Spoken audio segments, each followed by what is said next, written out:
ننګرهار کې د عامه روغتیا ریاست مسوولینو د څو ماشومانو په واکسین کولو سره ختیځ کې د ګوزن پر وړاندې د ورځنی کمپاین پرانسته وکړه.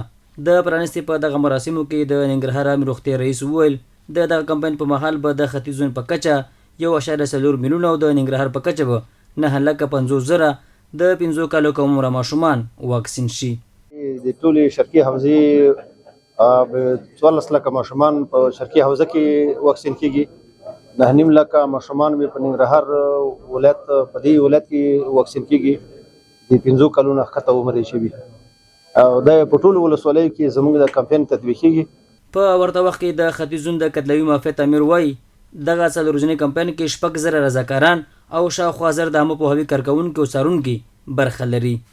چې دغه کمپاین زمونږ د 3,000 ټیمونو یا 6,000 واکسیناتورانو په موجودیت کې 580 سپروایزرانو او 110 کوردیناتورانو په موجودیت کې انشاءالله دغه کمپاین زموږ په ټولو ولسوالیو کې ترسره کیږي چې په دې کې الحمدلله موږ سره 1400 عامه پوهاوي خويندې هم کار کوي په د ننګرهار په 2 ولسوالیو کې. د ننګرهار عامه روغتیا ریاست مسوولین د غرض وایي د واکسینو ټیمونه به ټولو لورو پرتو ولسوالیو ساحو ته ځانونه رسوي او له ولسونو غواړي چې د کمپاین په ښه تطبیق کې دي واکسیناتورانو سره بشپړه همکاري وکړي.